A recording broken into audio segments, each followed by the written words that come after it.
When it comes to living a more digital minimalist life, I find that there's no really rules. You can do this to your own liking. You can make those habits in your day where you use social media less or where you delete it completely. Like, there is actually no rule. I've got some questions today that I'm going to answer from you guys that I've tallied up just to answer your questions, and these are from my own experience, my own journey of quitting social media besides YouTube and, you know, living that more digital minimalist life that coincides with my slow life and my minimalist life. So it's been a journey. It's getting to the point in a couple of months where it'll be a year since I've quit social media, so it's very exciting. So I'm going to get straight into the questions, and hopefully this can help you guys in any way. And if you've got your own tips, if you've got your own, like, you know, things that have happened on your journey that might help others, share them in the comments below. You know, it's always good to hear other people's stories and opinions about this topic. Getting into the very first question, I've been asked this many times. I did post a video maybe in December about this certain question, but let's just do it. So please give us an updated what's on your iPhone screen. Alright, so I'm going to record my screen. So we are now on the home screen, and I've actually changed it a bit. I've put up the very top, you can see on the left, it's my screen time. I've been on my phone for 23 minutes today. It's 5 p.m. as well, by the way, and I've used my phone for this much time. I've put this up here recently because it hopefully will help me use my phone and be on my screen less. It's actually made such a difference so far. So, and then on the right there you can see it's my because I'm into health and well-being. I love living a healthy life and exercising, so I've got my like total kilojoules I've burned, how many minutes I've exercised, how long I've standed for, and this kind of just motivates me to move a bit more in my day. And then my home screen, it's very minimal. I've just got those 3 folders, as you can see. So the utilities folder, it has clock, calendar, calculator, you know, notes, photos, all that stuff, all the basic stuff generally that we use. And then finance, I've got my banking apps in there as well. And then in reference, we've got Messenger, Maps, Weather, Safari, Audible. I don't really use Audible much, I'm trying to, but yeah, that and then all the rest of the apps, if you scroll right, is your in my app library. So I'm just scrolling down here. So that's my setup in how I use my phone less. You know, I think it's the way you set up your phone, it can really help you in how often you use your phone, because often it's completely by habit. You know, we're using our phone because we're going into apps, when really, like, I don't have YouTube on my mobile phone, as you could see, but I use YouTube, I post on YouTube, but I've only got YouTube on my laptop where I can watch it there. So it's just me setting up those little habits that really have like helped my journey. I get this a lot, and there's always someone on every one of my videos that makes this comment. So I thought I would answer the question. Isn't YouTube social media?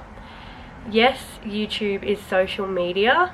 It definitely is, but for me personally, when I talk about my quitting social media experience, I'm talking about common apps like Instagram, Snapchat, Facebook, TikTok, Twitter, things like that.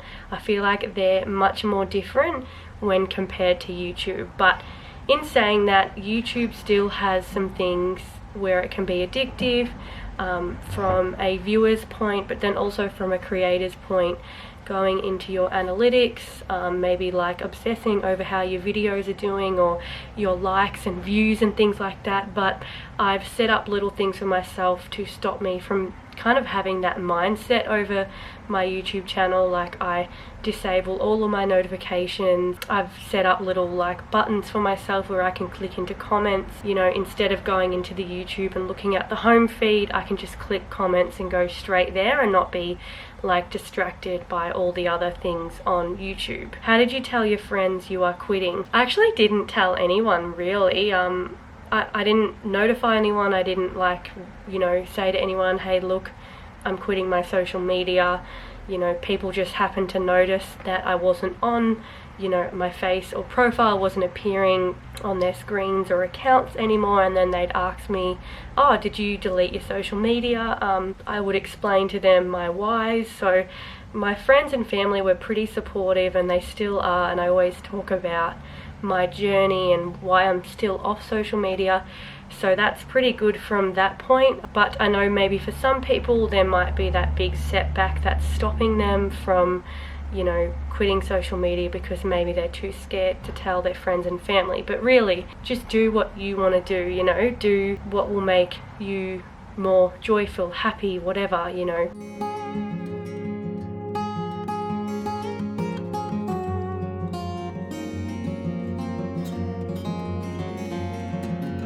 Moving on to the next question.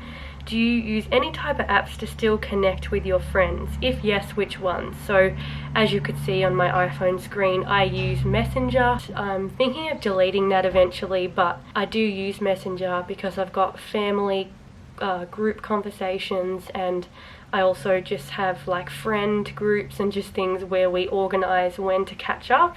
Basically that's the only like app I use to connect with them, or of course I just call them, or I text them as well. What is your advice for people that use social media not only to talk with friends but for also business purposes? I've got this question a couple of times, but personally I don't want to use social media for business. I know that I have a YouTube channel, but this is more of a hobby, a passion. So honestly, I really don't know how. Sorry, my partner is cooking in the kitchen and he's so loud. Basically, I honestly don't know how to answer this question. The only advice I can give is, can you hire someone, or can you get someone else, another staff member, to manage your social media? Or can you maybe set boundaries within that, have boundaries within your business social media? I feel like having a business social media is definitely different to having like a personal profile account. Yeah, other than that, I really don't know. And if anyone else has any advice, please answer this question in the comments. I'm really interested to hear how other people can overcome this. Next question. One thing I find challenging is I live alone, often find it tempting to check my message apps and social media. How did you manage to stop doing that, and how do you deal with boredom or being lonely? I live with my partner and my twin sister, so I often don't feel lonely, and I'm an introvert, so the times where I am alone, I really cherish it. Like, I really like that time to myself. But I definitely can relate to the boredom part. I do get moments, or I did very in the beginning, early days of quitting social media, where you will get those times where you honestly feel bored, like you don't know what to do. And how I overcame this was writing a list of like things I wanted to do, things I needed to get done, or like projects that I needed to work on. You know, in those moments of boredom, maybe just try and embrace it and give those moments to yourself to reflect on things, to stop and just think about life and where you are, where you want to go. You know, sometimes those moments of boredom, they can give us inspiration, because often people are so busy and filling up their days with so many things that they don't have that reflection in their lives. They don't have that moments where they stop and just think. I hope that kind of answers the question. And the temptations to check messaging apps and social media, maybe just delete it from your phone, these apps. Maybe set limits on these apps, or put your phone in the other room. There's definitely ways to overcome this, and I've shared videos before about, you know, quitting social media and my tips, so I'll leave those video links in the comments. But yeah, they're just my little small tips anyway. What are you doing instead of using social media? I share sometimes vlogs, slow living vlogs. Definitely you can check out those videos in what I like to do with my time. But to sum it up, I read, I exercise, I go on walks, I garden. Sometimes I'll watch movies or TV shows, but very rarely I post videos. Like, I'm very creative, and I work full time, so those activities in themselves take up a lot of my time, and they're the things that I do, but definitely if you'd like to see that more in depth, I do share those in some of my vlogs that I've posted on my YouTube channel. How is it now for you living your life for yourself? It's awesome. I've still got things I need to overcome in my life to live an authentic life, to do things that really serve me. I've still got those external things that sometimes I'm doing in my life when really I want to be doing different things. Basically right now I love life. I haven't felt this connected to myself in a long time. I feel so joyful, so happy doing the things that, you know, make me feel good. And for me, you know, I was the type of person to have an addictive tendency with these social media apps. So when I was on these social media apps, then I would just be so addicted to it. Like, I would constantly check back for likes, notifications, if someone's replied, things like that. You know, I was not using these apps in the right way, and that's why I left it. So I'm definitely way better without these social media apps in my life, and I don't think I'll ever be really going back to them. Alright, next question. Relapsing on social media, how was it for you? A few months ago, I reinstalled Instagram on this spontaneous decision, and as soon as I got it back, I think I posted a photo of me, and as soon as I made that decision, I suddenly felt really anxious. I wanted to check my phone after 10 minutes of posting the photo and check to see if it got likes or comments or anything. I just instantly felt this weird feeling of, oh my god, what have I done? Why did I get Instagram back? It was such a spontaneous decision. I didn't think it through. I didn't think it through for a day. I just got it on the whim, and so I decided, you know, stuff this, I don't want it ever. It made me realize why I left, you know, these social media apps such as Instagram. I look back now and I think it was a good thing that it happened, because I realized why I left these apps in the first place. So how can you communicate with friends and colleagues and strengthen your relationships without social media? You can catch up with them in person, you can call them, you can maybe message them on WhatsApp or Messenger.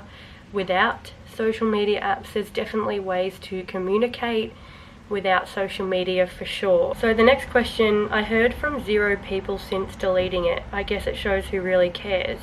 Did you have this too when you left social media too? And if so, how did you deal with the sadness realization? You know, obviously yes, I didn't hear from as many people as I normally do on these social media apps, particularly Instagram and Snapchat, because you can be more in contact with your friends. But I wasn't so sad, or, you know, didn't feel as angry or sad about it as maybe others do, because I had this instant reconnection with myself instantly when I chose to do that. I think your relationship with yourself is so important, and focus on you know, focus on your own relationship with yourself. Fill up your own cup first, and then you can work on those other relationships. And if you really are sad that you haven't heard from anyone at all, maybe you can reach out to them, maybe call them, text message them. Like I said before, I am an introvert. I like my alone time, and I didn't feel this impact as much as others would. Next question, and this is the last question. I'm curious about how filming your slow routine actually impacts your ability to appreciate the present moment. This is interesting, and I like this. When I do film a vlog or something, or like a day in my life, you know, that's just maybe 1 or 2 days from my week that I've filmed, and the rest of my week I haven't filmed. You know, there's so many moments in people's days where they don't film for their vlogs on YouTube in particular, and I know it's hard to see this when you're watching their videos, because when you're watching their videos you think, you know, oh, this is their day, this is their life, you know. But there's definitely moments that I don't film. Sometimes I go weeks without filming vlogs. I'm just, you know, always just go with the flow. And when I do film vlogs, I like to think that when I do film them, it's because I want to, and it's because I want to share this joyful vision that I have in my life, this happiness that I feel, you know, warm presence, this love, because I want to show others that. I want to communicate with others and connect with others who can resonate with my life and who maybe are on the same journey. But I know when you are filming, maybe you're not as present as you normally would if you're not filming at all, and that's just how it goes, and that's just YouTube as well. But there's so many moments of my life where I don't film, and particularly when I'm with friends and family and my partner and my sisters, most of the time, mum and dad, I don't normally film those moments. I'm very present with when I'm spending time with others. But, you know, of course I do like to film those moments where I am, you know, doing my daily habits or rituals in my life, because I generally just want to share that love and connect with someone who might be inspired from it, who might feel relaxed from my videos. It's okay, you know, sometimes I do like to take breaks from YouTube, breaks from filming. Yeah, I think that's all really. I've got to reflect on that question. But if, you know, like I said, any of these questions that I've answered, if anyone has any other advice or a different opinion or perspective, definitely share it. You know, it's like I said in the beginning of the video, there are no rules when it comes to digital minimalism and quitting social media. You know, you might find that one app in your life works for you, rather like not so much maybe for me. Just because it hasn't worked for me doesn't mean it'll work for you, and little things like that. You still might like to have social media apps on your phone because you don't check them as much, you know, if that makes sense. Create your own rules, create your own habits, but remember your why. You know, why do you want to live a more digital minimalist life? Why do you want to quit social media? But I hope you enjoyed the video, found it useful in any way. Bye!